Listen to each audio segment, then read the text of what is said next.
Our next speaker for tonight is Robert Fletcher. He is speaking from the Competent Communicator Manual, Project 9, Persuade with Power. Time 5 to 7 minutes, and the title is Before Beatlemania. Before Beatlemania, Robert Fletcher. Hey.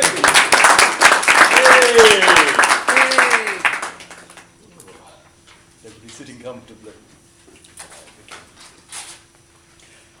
Picture yourself on a boat on a river, tangerine trees and marmalade skies. Somebody calls you. You answer quite quickly. A girl with kaleidoscope eyes.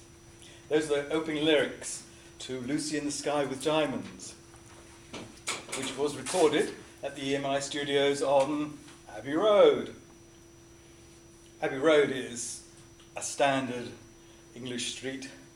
They drive on the wrong side of the road. They have poplar trees.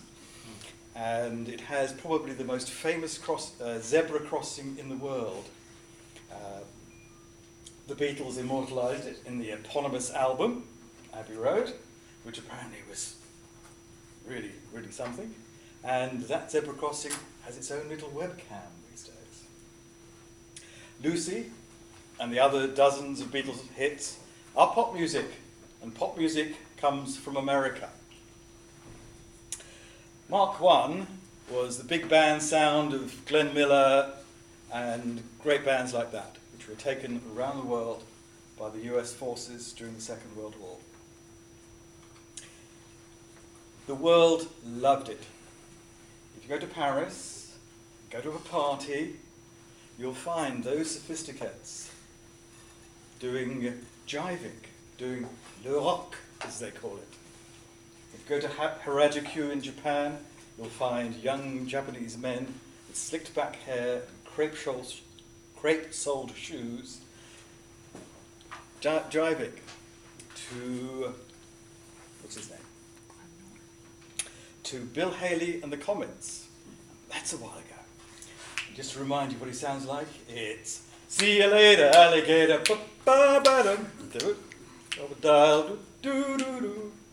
Now, if Rock and Roll 1 invited you to jive, Mark II, Bill Haley et al., insisted on it, and the performers led the way.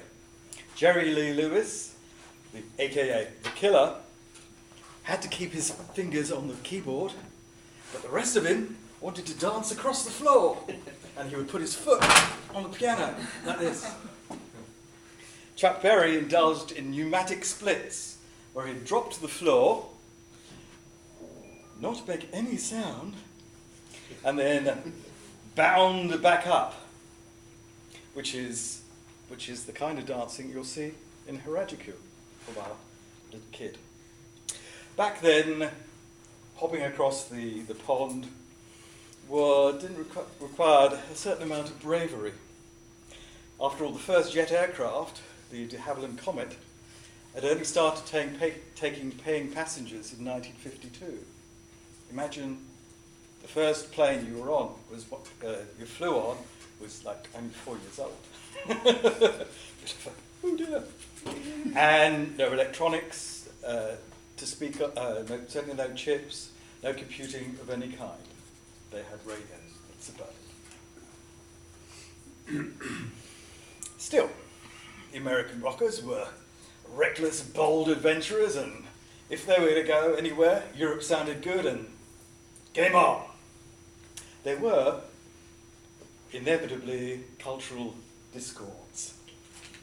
When Jerry Lee Lewis arrived on his much heralded 1958 tour, he was accompanied by a young woman called Myra. And she turned out was Jerry Lewis's second wife.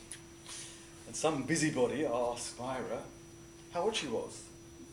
Jerry said, 15. Well, turned out that Myra was 13. Which was a little bit of a problem for the rather buttoned up, or is it buttoned down, British establishment. Words were said in the House of Commons, I don't know. And it wasn't helped by Jerry's manager explaining that it wasn't that unusual for 13-year-olds to get married back home in Louisiana. Shut up! You're not helping! And that, unfortunately, was the end of the killer's career. Anyway, with a popular genre like rock, everybody wanted to play it. Everybody wanted to be part of it. And you'll go around the world and you'll find lots and lots of different sorts of pop music. Mostly it's rather anodyne and not terribly interesting. And it's pandering to the few brief years of life that teenagers are allowed to have fun. Places like Japan. And that's why they have rather anodyne music. So, but with the boundless possibilities that rock and roll offered to rile parents and upset, cause discord in public opinion, would it be exclusively American? 4 lads from Liverpool who'd been gigging in Hamburg thought otherwise. They were gathered in hand by Brian Epstein, taken off to Abbey Road, and produced a string of #1 hits. Brian finangled a tour with Little Richard, who taught Paul McCartney how to sing rock and roll. And then the Fab Four got to America.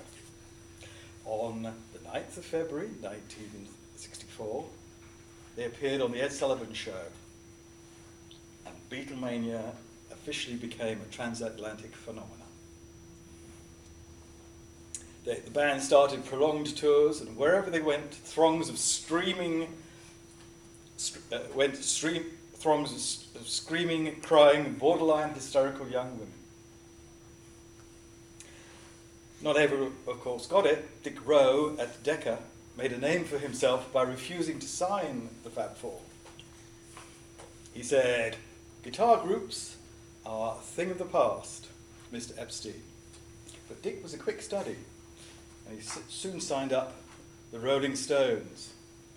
The Rolling Stones are still game, 70-year-olds, amazing, still touring, but their explicit lyrics and their original rock and roll lifestyle has become piratical and Caribbean, if you know the series. Probably the most interesting thing about that period was there is a building, a house in London, and there was a chap called George Frederick Handel lived in it, who wrote such hits as The Messiah, The Water Music, that kind of stuff. A few years later, another chap called Jimi Hendrix, who was the original Axeman, lived in the same place. There was a debate on how to honour those two people at the same house by a blue plaque, which they used to stick on the walls. And there was huge public debate, and eventually they decided that they would put both, which I think is rather sweet. Handel and Jimi Hendrix in the same building. Thank you very much.